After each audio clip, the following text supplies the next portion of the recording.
Gary Lineker, 62, has shared the realities of his luxury Qatar accommodation after he saw an article surface claiming he, alongside Rio Ferdinand and Alex Scott, were staying in Doha apartments costing £2,500 a night. The Match of the Day presenter hit out at the Andy BBC agenda while also showing off the realities of his luxury World Cup accommodation. Gary has been in Doha leading the BBC's coverage of the Qatar World Cup, with it being reported that he alongside other BBC pundits was staying in luxury apartments.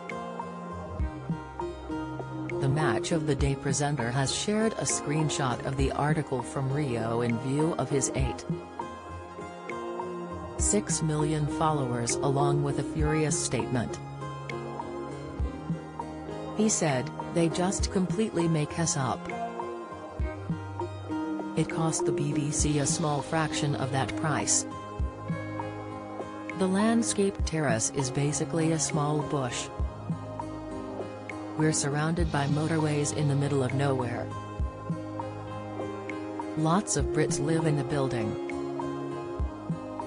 Hilarious how obsessed they are with their Andy BBC agenda."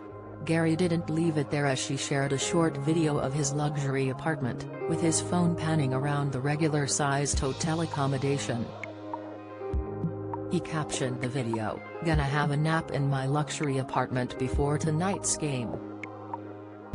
This comes after the BBC was forced to release a statement after an influx of complaints following Gardy's opening monologue for this year's World Cup. Some viewers found the speech to be overly critical of the host nation Qatar, which have faced tough moral question over issues such as homosexuality and migrant workers. Both Gary and Gary Neville claimed that it might have been beneficial to address the controversies facing Qatar live on air, rather than staying silent. Lineker began, "Ever since FIFA chose Qatar in 2010, the smallest nation to have hosted football's greatest competition has faced some big questions.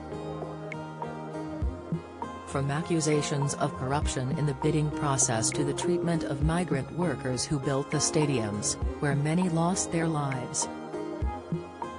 Homosexuality is illegal here, women's rights and freedom of expression are in the spotlight. Also, the decision 6 years ago to switch the World Cup from summer to winter. Against that backdrop, there's a tournament to be played. One that will be watched and enjoyed around the world. Stick to football, says FIFA. Well, we will, for a couple of minutes at least." The BBC has since revealed that there were just shy of 1,500 complaints flooded in following the speech, amid claims that it was too tough on Qatar. A statement from the British broadcaster acknowledged that some had taken issue with the coverage, adding that they have a proven record of addressing topical issues as part of our coverage. One of the major ethical issues in Qatar has centered around the One Love campaign, which involved 7 European nations planning to wear a rainbow-colored armband in support of LGBTQ+ rights. FIFA urged participants to adopt their own armband campaign instead, which was less explicit in its association with the LGBTQ+ community. England was set to wear the One Love campaign bands but had to pull out at the last minute to FIFA threatening the captains with an immediate yellow card.